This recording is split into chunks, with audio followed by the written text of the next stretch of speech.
자, 그래서 오늘 시간에는 여러분들 제가 그 중에서 가장 마무리하기 위해서 가장 중요한 개념이 뭐냐라고 고민하다가 제 입장에서는 이게 여러분들한테 응용적인 측면에서 가장 중요할 것 같아서 자, 파생 변수에 대해서 말씀을 드리려고 합니다. 이 부분은 실은 여러분들이 이전에 패턴 인식과 머신러닝 시간에 배우셨던 겁니다. 그때도 제가 파생 변수 수업을 그 수업 때 설명을 드렸었는데요. 자, 그만큼 사실 중요합니다. 그래서 그때 수업자를 조금 변형해서 제가 갖고 오늘 왔습니다. 다시 결론적으로 말씀을 드리자면 오늘 여러분들 저와 함께 진행할 수업은 파생 변수에 관한 것들입니다. 자, 제가 왜 데이터 마이닝 수업에서 예전 패턴 인식 때 말씀드렸던 파생 변수를 왜 다시 갖고 왔냐?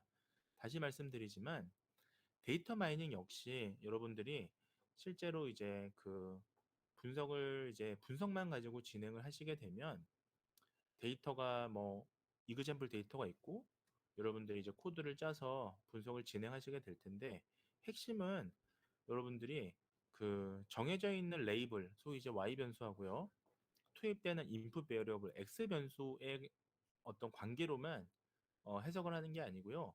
실제 이제 여러분들이 현장에 가시게 되면 기존에 없던 변수를 새롭게 만들거나 또는 재범주화라고 하죠. 그래서 새롭게 컨티뉴어스 베어리어블을 연속형 변수를 범주형 변수로 바꾼다든지 또는 범주형 변수를 또 다른 형식의 변수로 바꾼다든지 이런 일들이 훨씬 많습니다. 그래서 이 특히나 파생 변수는 그와는 조금 다른 성격이에요. 그래서 파생 변수는 여러분들이 기존에 x1과 x2 변수가 있으면 이걸 가지고 전혀 다른 x3의 변수를 만드는 게 파생 변수의 개념이 되겠습니다. 그래서 예전에 아마 패턴 인식 때 수업을 들어보신 분들은 잘 아실 텐데 결국은 우리가 그 데이터 마이닝, 머신러닝, 뭐 딥러닝 이런 것들을 잘 하는 방법 중에 하나는 결국은 뭐첫 번째는 변수의 속성을 잘 이해하는 것이 되겠고요, 당연히. 두 번째는 사실은 뭐 오픈 소스를 잘 불러와서 얼만큼 잘 분석하느냐 뭐 이런 것도 중요는 하겠습니다만 말 그대로 오픈 소스는 오픈된 소스잖아요. 그래서 오픈 소스를 불러오는 것이 아니라 여러분들이 기존에 주어져 있는 피처, 소위 특성 변수들을 여러분들이 어떻게 이걸 축약해서 새로운 변수를 만들어서 그 변수를 모델에 투입해서 분석하느냐 이것이 사실은 굉장히 좀 고차원적인 기술이다라고 생각이 됩니다. 그러니까 소위 이제 프로의 세계에서는 파생 변수라는 게 이제 딱 법칙이 없거든요. 네, 그래서 이걸 만드는 경향이 강합니다. 자, 파생 변수를 만들게 되면 뭐 어떤 점이 좋으냐 뒤에서 설명하겠습니다만 가장 대표적으로 변수의 개수를 줄일 수가 있어요. 그러니까 우리가 사실 그 데이터 마이닝이나 머신러닝이나 뭐 딥러닝도 마찬가지입니다만은 우리가 소위 그 피처를 익스트랙션 그러니까 우리가 그 들어가는 변수들을 추출하고 축약하잖아요. 네, 리덕션이라고 하거든요. 그래서 줄여줍니다. 줄여준 이유는 변수의 개수가 너무 많으면 그만큼 노이즈를 갖고 있기 때문에 정확도가 떨어지잖아요.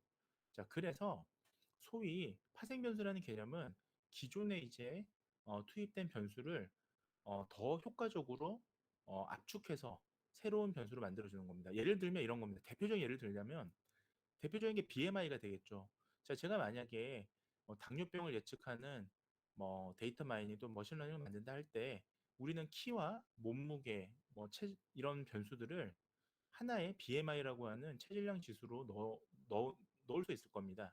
이때 우리가 BMI라고 하는 게 기존에 없는 변수라면 이것은 우리가 파생 변수의 개념이다 라고 할 수가 있는 겁니다. 자, 이 경우에는 BMI 하나로 설명하는 게 키와 몸무게라고 하는 두 개의 변수를 넣는 것보다 훨씬 더 경제적이죠. 자, 그래서 다시 핵심을 말씀드리면 파생 변수가 굉장히 중요하다라는 거 말씀드리겠습니다. 소위 그러면 파생 변수가 어떻게 정의되느냐? 자, 이 부분을 제가 좀 말씀을 드리자면요. 죄송합니다. 네, 이게 좀 흘러갔네요. 자, 파생 변수는 여러분들이 어떠한 의도가 있어야 됩니다. 그 소위 여기서 잠시만요. 소위 여기서 자, 파생 변수가 파생되는 변수잖아요. 그러니까 이것은 우리가 어떠한 의도적인 정의에 따라서, 그러니까 이걸 자기적이라는 걸 우리가 사회과학에서는 조작적 정의라고 하거든요. 그러니까 어떠한 조작적 정의에 따라서 어떠한 의미를 갖는 변수를 우리가 파생 변수라고 합니다. 자, 예를 들면 제가 아까 BMI를 들었었는데요. BMI가 대표적인 예고요. 자, 또 다른 예시 중에 하나가 각종 경제 지수, 경제 인덱스가 있잖아요. 그래서 우리가 이게 인덱스라고 얘기하는 각종 지수들이 있습니다.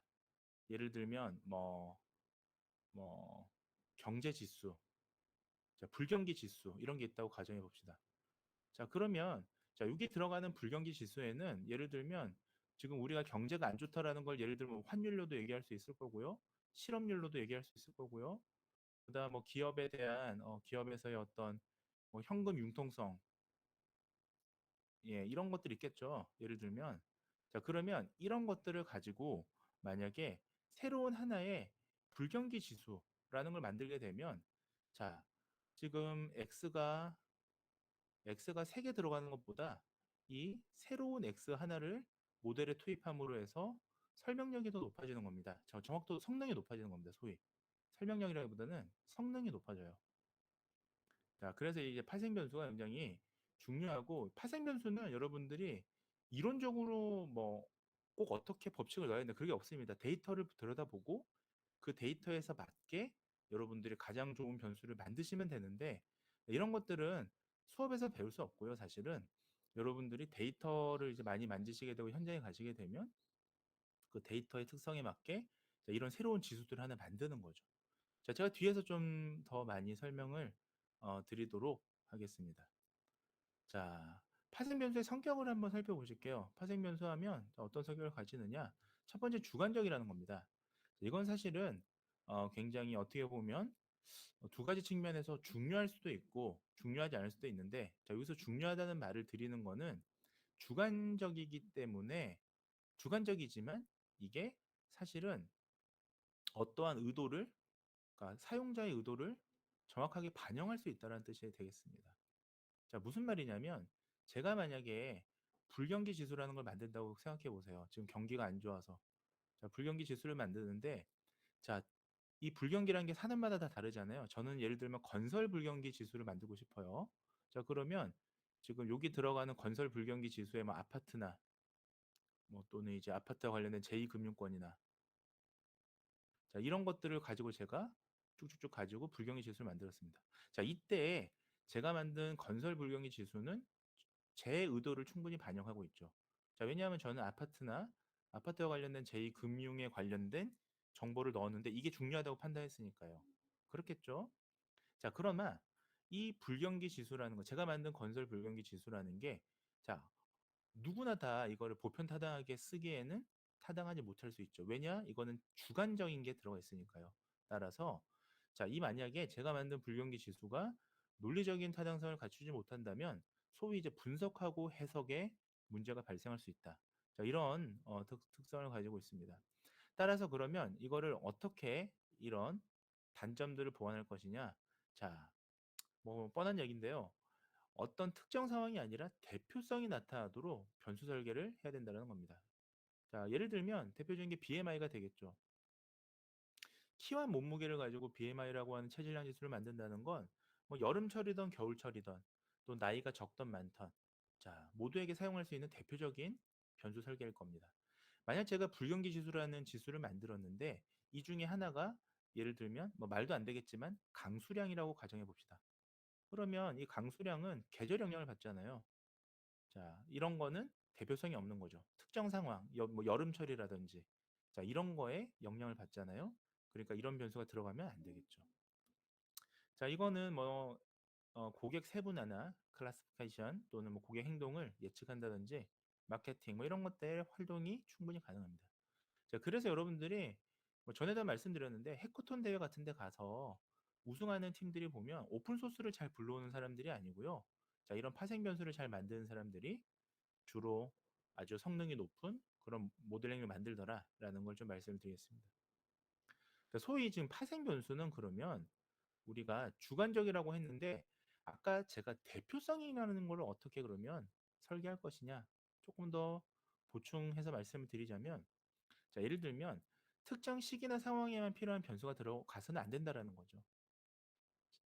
자, 예를 들면 저는 아까 이제 계절적으로는 옳지 못하다고 했는데, 예를 들면 자, 만약에 여름 상품이 있어요. 선풍기, 에어컨 당연히 여름철 계절의 영향을 받으니까, 자, 여름철의 고객 주요 구매 상품이라고 하는 특성은 에어컨 지수라는 걸 제가 만들었으면 적절한 거예요.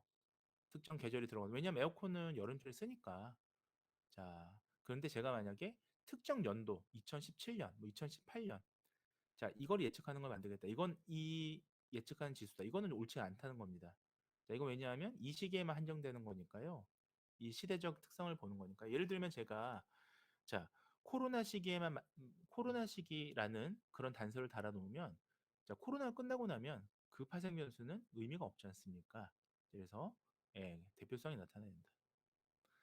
자, 소위 우리는 이 파생 변수를 통해서요. 자, 우리는 고객을 세분화하기도 하고요. 자, 그다음에 고객 행동도 예측하기도 하고, 자, 특히 프레딕션 모델에 굉장히 많이 씁니다. 자, 이런 변수를 통해서 예를 들면 이런 반응을 예측하고 싶다 했을 때, 자, 지금 변수가 x1, x2, x3, x4가 있잖아요. 자, 그러면 이런 것들을 사실은 하나의 어떤 지수로 묶는다면, 예, 네 개 차원을 한 차원으로 축약할 수 있죠. 그래서 사실은 전에 말씀드렸던 피처 리덕션, 그러니까 우리가 특성을 축약하는 그런 의미도 가집니다. 자, 그럼 파생 변수를 그러면 어떻게 만들 거냐? 자, 사실 이제 이건 좀 어려운 얘기인데요. 왜냐하면 어떤 법칙이 있는 게 아닙니다.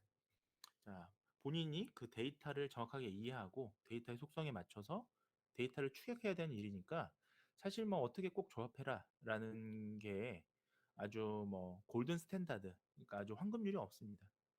뭐 양념 같은 거예요. 여러분들이 아주 맛있는 양념을 만들기 위해서는, 예, 뭐 어떤 양념을 조합한 게 항상 맛있다라고 얘기할 수는 없잖아요. 재료마다 다르죠. 자, 결국은 파생 변수는 변수를 조합하거나, 자, 제일 대표적인 건 변수를 조합하는 겁니다.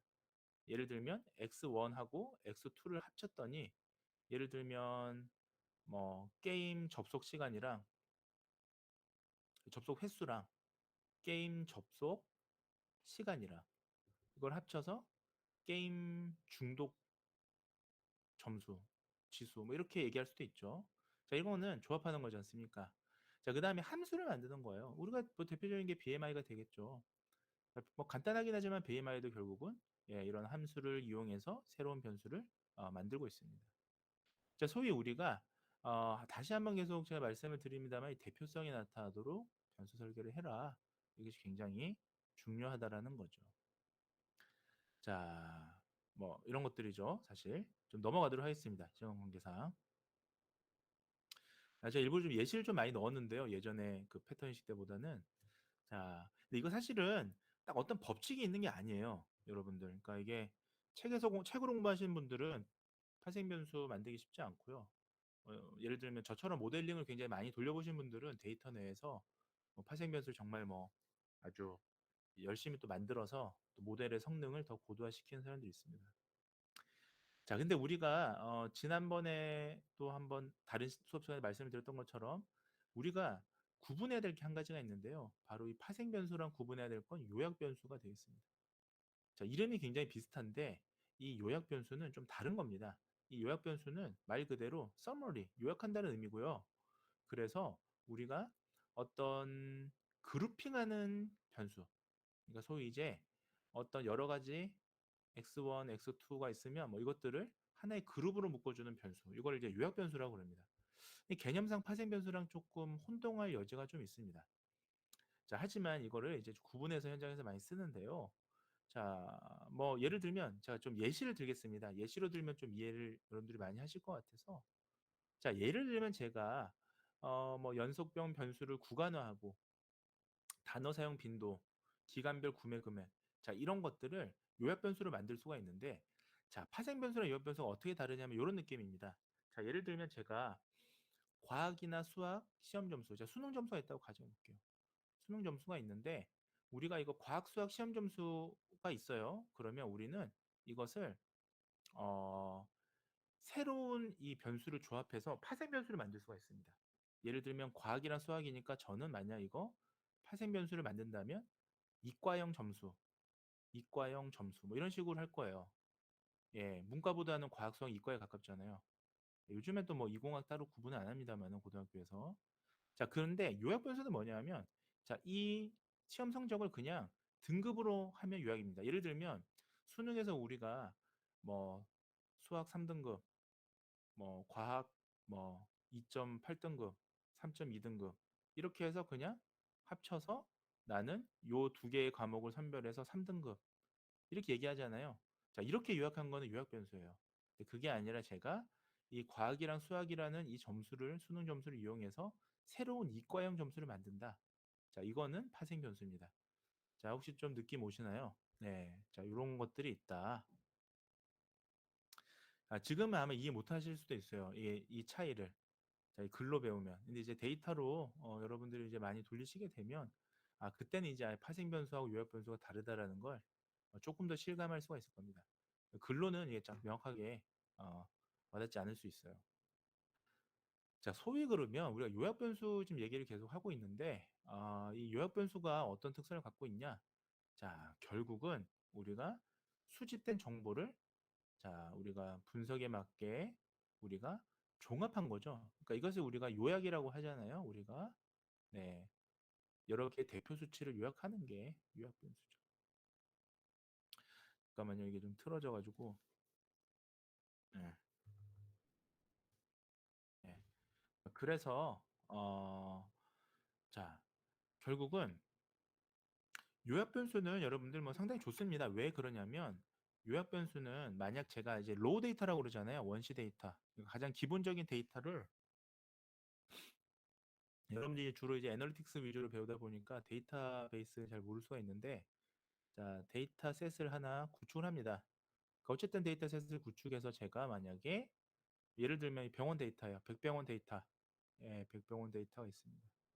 이 백병원 데이터를 가지고 제가 만약에 암 자료를 분석하고 자, 그 다음에 폐암 자료를 분석했어요. 폐암 자료를 분석하고 위암 자료도 하나 또 만들려고 해요. 자, 이 위암 자료도 결국은 백병원 데이터 셋에서 나오겠죠. 자, 이때 여기에 들어간 요약 변수는 자, 위암 자료 데이터 요약 변수 사용할 수 있을까요, 없을까요? 자, 결론적으로 있습니다. 왜냐? 이거는 두 개의 데이터를 하나의 데이터로 하나의 피처로 요약한 거니까 똑같이 이 요약을 같은 데이터셋이라면 위암 데이터에 쓸 수가 있죠. 자, 굉장히 경제적이죠. 그래서 재활용성이 높다 그 얘기입니다. 자, 우리가 다수의 모델에 이것을 재활용할 수 있습니다. 뭐 좀 더 쉽게 생각을 한다면 여러분들 뭐 저기 수능 점수 등급화하는 거 예, 아까 지금 예시를 들었잖아요. 자, 그런 거는 뭐 저기 예를 들면 뭐 인제대학교에 과학 과학이랑 수학을 선택 과목으로 해서 뭐 뽑아내는 등급 점수는 인제대학교뿐만 아니라 뭐 울산대학교나 뭐, 뭐 동아대학교나 다른 학교에도 그대로 쓸 수 있는 거잖아요. 그 등급을. 예, 뭐 그렇게 생각하시면 되겠습니다. 이거 좀 넘어갈게요. 뭐 하여튼 병원에서 주로 쓰는 게 이제 의사결정 지원 시스템인데 이건 뭐 넘어가도록 하겠습니다. 음, 여기 넘어갈게요. 예. 자, 요거는 예전에 이제 그 여기서부터는 예전에 제가 패턴 인식 수업에서 말씀을 주로 드렸던 건데 그래도 중요하니까 제가 이걸 좀 더 말씀을 드리려고 합니다. 그러니까 뭐 이미 한번 들었던 사람들은 복습하면서 들으시고요. 또 뭐 예전에 패턴 인식 수업을 안 들어보셨던 분들은 이번 기회에 한번 보시면 되겠습니다. 자, 그러면 실제로는 데이터 내에서 파생 변수랑 요약 변수를 많이 이제 실습을 해보셔야 참 이게 눈에 좀 들어오실 텐데 현재는 그럴 수가 없으니까 제가 가능한 예시를 좀 많이 말씀을 드릴게요. 그러면 좀 적어도 실제 돌려보지는 않았지만 눈으로 볼 수는 있겠죠. 자, 그래서 요약 변수의 사례들입니다. 그래서 보시면 자, 요약 변수는 어떤 것들이냐? 자, 예를 들면 기간별 구매 금액을 횟수로 나눴어요. 자, 그래서 제가 고객의 구매 패턴을 식별했습니다. 자, 이거는 전혀 다른 새로운 어떤 변수를 만든 건 아니에요. 자, 이 구매 금액이랑 횟수를 가지고 정보를 하나로 요약한 거죠. 네, 그래서 요약 변수에 가깝습니다. 자, 그 다음에 뭐 위클리 쇼퍼, 우리가 구매 시기를 통해서 뭐 고객의 특성을 추정할 때 매주 어떤 사람들이 제일 많이 샀냐, 자, 이런 것도 우리가 요약한 거죠. 사실은 따지고 보면. 자, 뭐 그런 것들이 되겠습니다. 대표적으로 단어 빈도 뭐 이런 거 사실 요약한 거죠. 우리가 이 자연어 처리도 아니죠. 이거는 이 뭐죠? 텍스트 마이닝 분석할 때 이 태깅 하잖아요. 태깅해서 이렇게 그 품사에서 뜯어내서 제일 먼저 하는 것들이 우리가 단어, 명사나 동사, 의 빈도를 세알리거든요. 자, 이때 이 단어 빈도들은, 출현 빈도들은 기존에 있던 데이터 텍스트 자료에서 이것이 요약된 거죠. 네 개다, 다섯 개 평균을 요약한 거잖아요. 이런 것들은 대표적인 요약 변수의 사례다라고 보시면 되겠습니다. 네, 뭐 그래서 이런 것들이 있다. 그래서 우리는 뭐 이런 거 트렌드 변수, 이상값 처리할 때도 많이 써요. 요약 변수를 이용해서. 뭐 특히 제일 많이 쓰는 것 중에 하나가 우리가 뭐 요약 변수가 제일 많이 쓰는 게 뭐냐? 뭐 저는 이제 뭐 사람마다 다르겠습니다만 저는 요 네 번째를 할 때 많이 써요. 네 번째 뭐냐? 자, 이제 연속형 변수, 우리가 continuous variable, 예, 실수, 새알릴 수 있는 수죠. 자, 이런 것들을 우리가 구간화, 캐테고리컬 데이터로 만들어줄 때가 있습니다. 자, 이럴 때 예를 들면 연령이라고 하면 우리가 만 나이로 조사된 연령을 우리가 뭐 10대, 20대 이런 식으로 구분을 해야 될 때가 있어요. 그래야 뭐 트렌드를 더 알 수가 있을 때, 의미가 있을 때. 자, 이럴 때 우리가 이 컨티뉴어스 베리블을 몇 개의 구간으로 요약한 거잖아요. 사실 이거는 뭐 요약 변수라기보다는 그냥 재범 조항에 더 가깝긴 합니다만, 범주에 더 가깝긴 합니다만, 어쨌든 이런 개념이 대표적인 요약 변수다, 요약 변수 사례다라고 보시면 되겠습니다. 그럼 이제 파생 변수는, 아이고 이거 지금 붙여졌네요. 자, 파생 변수는 아까 제가 상당히 이제 주관적이라고 했는데, 자, 파생 변수의 사례를 한번 보시도록 하겠습니다. 자, 앞서 보셨던, 자, 차이점을 보기 위해 좀 다시 올려볼게요. 앞서 보셨던, 자, 예를 들면 뭐 단어 빈도 대표적인 게 우리가 그 텍스트 마이닝에 쓰는 거요. 자, 이 단어 빈도는 단어의 개수를 우리가 빈도화하는 건데, 자, 이거는 주관적인 게 아니죠. 객관적이죠. 왜냐하면 자, 텍스트 문장 내에서 또는 뭐 문단 내에서 이 단어가 몇 번 사용되었느냐. 자, 이거는 뭐 텍스트가 변하면 당연히 바뀔 수는 있겠지만 하나의 동일한 텍스트 내에서는 자, 주관적인 게 아니라 객관적인 해석이 되겠습니다. 그렇죠? 자, 이런 것도 마찬가지죠. 기간별 구매 금액을 횟수로 나눈 거는 자, 어떤 상황이든 다 적용 가능한 것들이에요. 즉 객관적인 것들이죠. 자, 근데 제가 만약에 파생 변수를 만든다라고 하면 자, 이런 것들이 파생 변수입니다. 자, 기존에 없는데 제가 만약에 저의 주관성을 좀 더 넣어서 이제 한다. 자, 이런 것들이 되겠죠. 자, 예를 들면 제가 만약에 주구매 매장이라고 하는 변수를 만들었다. 자, 그래서 고객의 주거래 매장을 예측한다. 자, 이런 것들은 자, 고객의 주거래 매장이라는 게 자, 뭐 생각해 보시면 요 하나만 갖고 설명하자면 주거래라는 게 자, VIP 같은 거잖아요. 자, VIP 주된 고객인데 생각해 보시면 뭐 자주 방문하는 게 뭐 VIP냐? 뭐 저 하나를 싼 걸 사더라도 자주 방문하는 게 VIP냐? 아니면 한 번은 오더라도 일회성이더라도 명품을 사는 게 VIP냐? 그쵸? 또는 뭐 예를 들면 카푸어처럼 벤츠를 샀는데 이거를 할부를 많이 했어요. 카드 할부. 어쨌든 카드 할부를 해서 뭐 이 매장 주인한테 뭔가 또 이득을 줬어요. 자, 그 이 사람이 어? 그 VIP냐? 이거는 사실 정의하기에 따라 다르잖아요. 이런 세 가지 지수를 이용해서 제가 주거래 매장, 주구매 매장 변수 이런 걸 만들었다. 자, 이것은 사람 보기마다 다른 겁니다. 이걸 이용해서 VIP를 저는 만들었다고 해도 다른 사람이 생각할 때 주구매 매장이라는 것도 다른 특성일 수도 있거든요. 그렇잖아요. 예를 들면 여성들 화장품 같은 경우에 매장에 오래 머물러 있는 시간, 머무는 시간 이런 것도 사실은 주 구매에 상당히 중요한 또 지수잖아요. 그러니까 이거 누가 어떻게 보느냐에 따라 다른 거예요. 그러니까 그런데 제가 자꾸 이거 왜 얘기를 왜 하냐? 이런 거 잘하는 사람이 이제 고수인데 머신러닝, 데이터 마이닝, 뭐 저기 딥러닝도 이제 디텍션 이런 거 말고 만약에 뭐 설명 가능한 딥러닝을 만든다. 그러면 이런 것들이 굉장히 중요한 이제 속성이죠. 그 속성을 이용을 하셔야 되는 거예요. 그러니까 제 일부러 여러분들이 누구나 이해할 수 있는 지금 경제적인 지표로 속성을 지금 말씀을 드리고 있지 않습니까? 이게 의료 영역이라면 더 중요한 거예요. 몇 가지의 어, 축약 가능한, 요약 가능한 또는 파생 가능한 변수 이런 거를 만들면서 모델링이 훨씬 더 성능이 정교화되고 고급화된다. 이거는 이걸 알려면 이 분야의 도메인을 정확하게 알아야겠죠. 네, 정확하게 알아야 되고 또한 그 분야의 데이터를 무지하게 많이 만져본 사람들이 파생 변수도 더 고급되게 만들고 그래서 그런 사람들이 만든 모델링이 훨씬 더 똑같은 데이터로 해도 똑같은 오픈소스 코드로 해도 훨씬 더 성능이 좋다. 예, 뭐 그런 얘기가 되겠습니다. 좀 넘어가겠습니다. 자, 이런 것들이 쓰인다. 자, 예를 들면 제가 만약에 자, 노인을 대상으로 실버 산업에 대한 예측 뭐 모델을 하고 싶다 할 때 라이프 스테이지 자 이런 변수들 정말 뭐 좋은 변수죠. 이런 거는 법칙이 없습니다. 누가 어떻게 주관적으로 정했냐에 따라서 라이프 스테이지 이런 변수를 만들었어요. 자 그리고 나서 이걸 통해서 제가 이 노인 실버의 그러니까 그 노인들의 엘더리들의 행동을 이해하고요.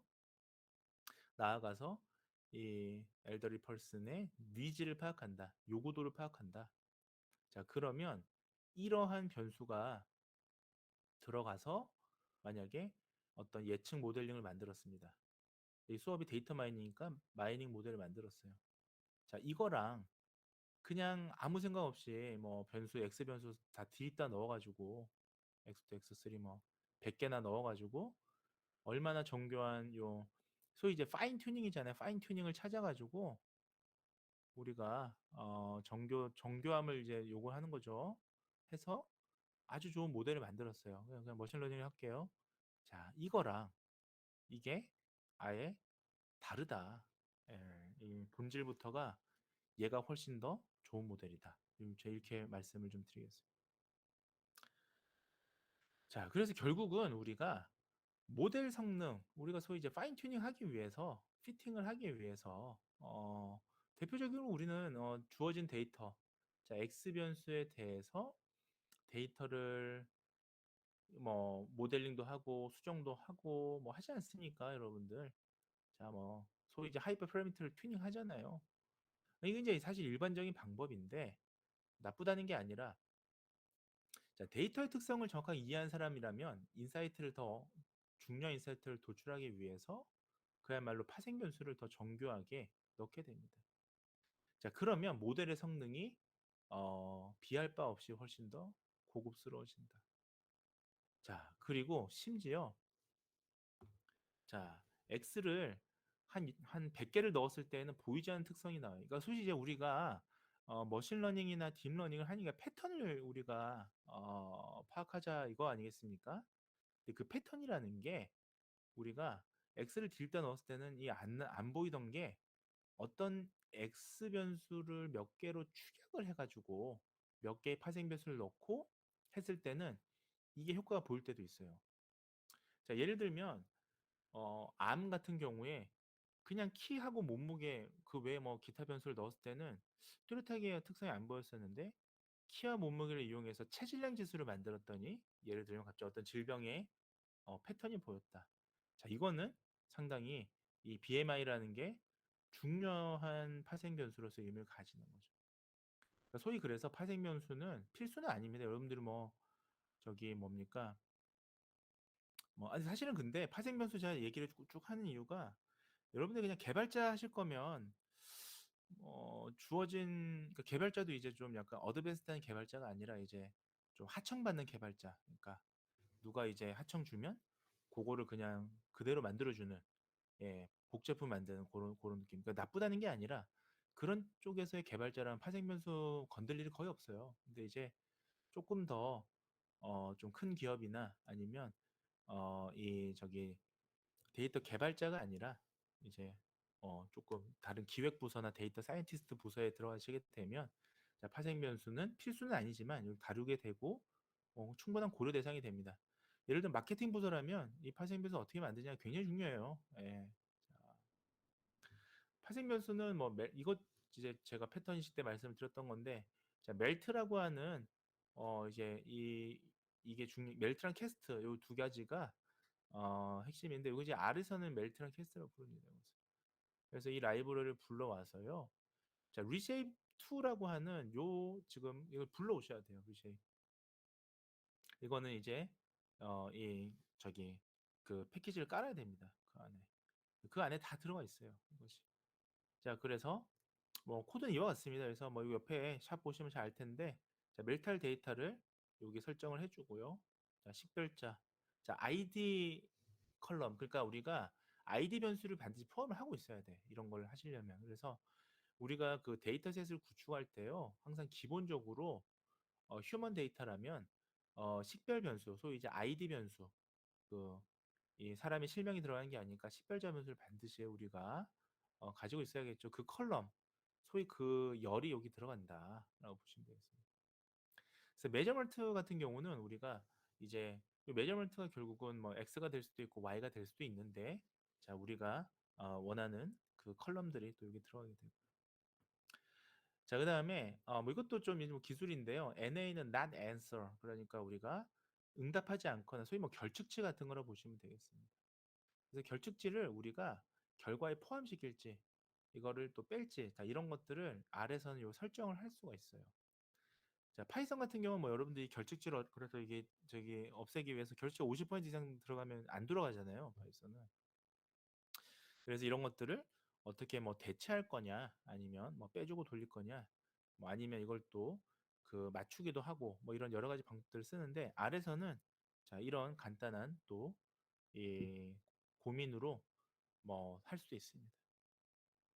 자, 그 다음에 뭐 멜트랑 캐스트는 제가 한번 얘기를 드렸는데 요 개념 또 어려워하시는 분들이 있어요. 이거는 여러분 찾아보세요. 거기 그 뭐냐 블로그에 찾아보시면 무지하게 많이 나옵니다.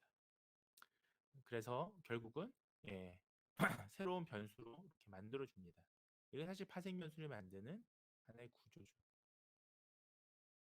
자, 그래서 이제 네 슬라이드 남았는데요. 다섯 슬라이드 남았는데요. 어, 이 파생 변수를 우리가 하려면 일단 이제 여러 가지 패키지가 필요합니다. 그 중에 dplyr 이라는 패키지가 R에는 우리가 있습니다. 그래서 이것을 안 깔려 있으면 깔아줘야 돼요, 제일 먼저. 그래서 소위 이제 이 데이터 프레임을 처리하는 패키지 요 안에 또 다 들어가 있습니다. 자, 그 다음에 그리고 지금 여러분들 같은 경우는 이제 주로 좀 분석 위주라서 그렇긴 한데 데이터베이스 구축하는 이제 뭐 SQL 같은 요런 기반된 이제 이런 것들이 있는데 요 DPLYR은요. 자, 이 데이터베이스 구축된 요것들을 서로 지원을 하고 있습니다. 자, 일단 우리가 dplyr 패키지에는 이제 여러 가지 함수를 이 패키지를 깔면 가지고 있는데요. 기본적으로 필터 이뭐 이건 사실 아래 쓰는 거고요. 자, 이 파이썬하고 R하고 좀 다르죠. 그래서 어쨌든 필터 함수가 있고요. select 함수가 있고 mutate 함수가 있고 arrange 함수가 있고요. summarize 함수가 있습니다. 자, 각각의 내용들은 이와 같은데요. 자, 보시면 필터는 결국은 어떠한 조건식을 만들어주면 그 데이터를 필터해라, 추출해달라라는 거 되고요. 자, 그래야 우리가 이제 캐스트랑 멜트랑 캐스트를 하지 않겠습니까? 그 다음에 셀렉은 특정 열을 추출하는 겁니다. 그 열만 추출하는 겁니다. 그래야 우리가 여기서 멜트랑 캐스트를 할 수가 있어요. 특정 열을 추출을 해야. 네, 그렇죠? 그 다음에 뮤테이트는 새로운 열을 추가할 때 쓰는 거고요. 어레인지는 정렬, 서머라이즈는 집계. 제일 마지막에 서머라이즈로 또 살펴보셔야겠죠. 자, 이거에 대한 유사함수도 제가 여기 적어놨습니다. 그래서 함께 보시면 되겠습니다. 자, 뭐 이거는 뭐 이 아주 유명한 우리가 그 퍼블릭 데이터예요. 그래서 어 퍼블릭 데이터들은 파이썬도 마찬가지고 R도 마찬가지고 뭐 아이리스 같은 거 그런 것들인데 붓꽃 데이터. 자, 이런 것들은 그냥 패키지로 불러오시면 데이터가 없어도 바로 실습이 가능합니다. 그래서 hflights 데이터라는 것을 우리가 R에서는 자, install.packages 하고 요 다운표 하고요. hflights라고 하시게 되면 자, 이 데이터 일단 기본적으로 불러올 수가 있어요. 불러오시는데 이 데이터는 어, 2011년 기준으로 미국 휴스턴에서 출발해서요. 그 다음에 이착륙 기록, 그러니까 휴스턴에 출발한 어떤 비행기에 대한 2011년 이착륙 기록이 수록된 그런 우리가 그 붓꽃 데이터 같은 거라 보시면 되겠습니다. 일단 건수가 많죠. 22,700, 7,000건이고요. 자, 이 아이템, 항목, 소위 우리가 피처는 21개가 들어가 있는 이런 데이터다. 자, 그래서 이거 사실 데이터에 대해서 모르고 또 무조건 이 코드 하시게 되면 인사이트를 얻을 수가 없기 때문에 제가 설명을 굳이 드린 겁니다. 자, 그래서 일단은 패키지를 까셔야 돼요. 일단은 h브라이트는 데이터를 불러서 까는 거고요. 자, 아까 제가 dply에 다 5개 함수가 들어가 있으니까 얘를 까시면 라이브러리 서랍 속에 얘도 넣고, 자, 나의 서랍 속에 R 서랍 속에 dplyr도 서랍 속에 집어넣어요. 일단은. 자, 그 다음에 스트링스 h 스트럭처 h 플라이츠라고 하게 되면 그 스트럭처가 쭉 나오게 됩니다. 자, 이 스트럭처가 어떻게 구성이 되어 있느냐를 우리가 이 테이블 형식으로 봐야 되잖아요. 자, 그렇게 되면 자, 여기 지금 이 명령어가 되겠는데요. structure h 플라이츠를 쓰게 되면 자, 이 데이터 프레임이 어떻게 되어 있는지 자, 지금 케이스 수가 나오죠. 자, 22만 7천. 예, 케이스가 많네요. 그다음에 자, 여기서는 variables라고 나와 있는데 variables가 피처다. 즉 우리가 x든 y든 자, 여기 서 있지 컬럼 수가 되겠습니다. 컬럼. 자, 컬럼 수가 21개다. 예, 역시 맞네요. 그래서 자, 이것이 맞는 데이터인 거 우리가 알 수가 있습니다. 자, 이제 데이터 구조를 보시면 자, year는 인테거 형식으로 되어 있고요. 네, 그다음에 밑에 보시면 자, 유니크 캐리어라고 되어 있는 요것은 CHR이니까 이거는 카테고리컬 데이터다. 등급 데이터다. 또는 이건 문자 데이터, 캐릭터스. 문자 데이터다. 문자형이다. 이런 걸 우리가 눈으로 보고 알 수가 있습니다. 자, 하지만 지금 이거는 제가 그 R 콘솔로 한 거고요. 자, R 스튜디오를 하게 되면 이제 우리가 눈에 쉽게 볼 수 있는 데이터 프레임 형태로 제공이 되는데 그렇게 되면 점점점이 아니라 엑셀처럼 쭉 볼 수가 있습니다. 자, 하지만 우리가 이 정도면 이제 빅데이터예요. 22만이니까. 그러니까 좀 큰 데이터죠. 하지만 이 컬럼 수가 많은 건 아닌데 자, 이렇게 되면 이제 결측값을 우리가 가질 수가 있습니다. 다만 얘는 결측값이 거의 없겠죠. 왜냐하면 이제 비행기에 대한 데이터니까. 뭐 다만 결측이 있다면 자, 뭐 유니크 캐리어라는 게 예를 들면 뭐 예를 들면 유니크 커리어 뭐 이 비행기에 대한 뭐 예를 들면 커리어라고 하면 그냥 가정합시다. 제가 뭔지 모르니까. 자, 그러면 이런 것들은 예를 들면 때로는 결집값이 있을 수도 있어요. 자, 그런 것들을 한번 쭉 봐줘야 됩니다. 일단은 자, 데이터 스트럭처는 그것 때문에 보는 거예요. 자, 결집값도 확인하고 자, 일단은 우리는 자, 여기서는 캐스트하고 멜츠가 핵심이니까 우리가 소위 이제 그 컬럼 네임을 일단 파악을 해야 되는데 여기서 말하는 컬럼이라는 게 우리가 그 열을 의미하니까 자, 열 이름만 일단 보셔야 돼요. 예, 그래서 자, 이 h 플라이트의 컬럼 네임을 보여달라라는 이제 명령어가 이렇게 되어 있습니다. 그래서 치시면 자, 콜 네임스 하고요. h 플라이트를 치시게 되면 자, 지금 이렇게 쭉 그 컬럼이 쭉 나옵니다. 자, 컬럼이 결국은 변수명이잖아요. 특성이잖아요. 그래서 쭉 보시게 돼요. 자, 그 다음에 요거를 이렇게 보면 사실 너무 불편하잖아요. 불편하죠. 누구나 다 불편해요. 자, 그러니까 얘를 보기 좋게 한 화면에 보여주기 위해서 자, 그때 쓰는 게 df, 데이터 프레임이라고 하는 명령어가 되어 있습니다. hflight에 이 df를 만들어 달라. 자, 저는 그냥 여기 H 플라이트랑 여기 S를 뺐네요. 제가 뺐는데 나중에 만들 때 여러분 여기 S 붙여도 뭐 전혀 문제 없습니다. 예, 없고 데이터 프레임 만들어 달라라고 해서 자, 테이블 형식으로 하시게 되면 이렇게 테이블 형식, 그러니까 우리가 흔히 이제 쉽게 보는 2x2 테이블 형태로 이렇게 한 화면에 편집이 되죠. 자, 그렇게 되면 이제 우리가 매트리스 형태로 보니까 보기 쉽습니다. 이렇게 지정을 해주면 우리가 그다음부터는 h플라이트 데이터 프라임만 치시면 이게 나오게 됩니다. 자, 그 다음에 우리가 이제 이게 아까 말씀하셨던 요 뮤테이트라고 하는 열도 새롭게 추가하고요 하시는 건데, 자, 이때 이제 이 뮤테이트 새롭게 열을 추가하는 이유는 뭐겠습니까? 새로운 파생 변수를 추가하기 위해서 우리가 그러니까 소위 이제 새로운 파생 변수니까 칼럼이잖아요.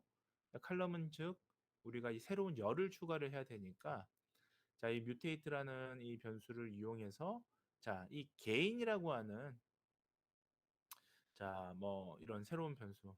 네. 아, 게인은 예. 요 차이를 예, AA라는 변수예요. 변수명은 AA를 제가 넣었는데 AA라고 했으니까 자, 이 AA라고 하는 변수는 뭐냐? 자, 어, arrival delay 그러니까 출발 딜레이 시간이라 departure delay 그러니까 도착 딜레이 시간을 빼준 시간이다. 자, 그럼 이게 뭐겠습니까? 비행 시간이 되겠죠, 우리가. 그렇잖아요. 자, 우리가 아니면 이걸 뭐 딜레이 시간, 지연 시간, 그죠? 지연 시간이 더 가깝겠네. 그러니까 이거는 우리가 비행기 주행 시간이 아니라 지연 시간인 거예요. 왜냐? 출발할 때 지연 시간에다가 도착했을 때 지연 시간을 빼줘서 어, 빼준 거니까 좀 다를 수 있는데 뭐 하여튼 더한 거면 예를 들면 더했다고 가정한다면 제가 만약에 이 빼기는 그 빼기는 아니고 요 두 개의 변수를 이용하라는 건데 자, 제가 만약에 이걸 뭐 더한 거라고 치면 그게 이제 우리가 최종적으로 지연 시간이라고 우리가 볼 수가 있잖아요. 지연 시간이라는 칼럼을 하나 추가를 하게 됩니다. 자, 그래서 우리가 변수가 추가되고 한 거를 볼 수가 있어요. 자, 어쨌든 간에 제가 지금 중요하게 말씀을 드리고 싶은 것은 자, 이러한 파생 변수라는 것을 어떻게 추가하냐에 따라서 상당히 이 상당히 그 아주 데이터의 모델링을 높일 수 있다. 성능을 높일 수 있고, 예, 또 이걸 잘하시는 분들이 이 데이터 마이닝이나 머신러닝을 상당히 고도화시킬 수 있다. 자, 이런 말씀을 드리면서 오늘 수업 마무리 짓도록 하겠습니다.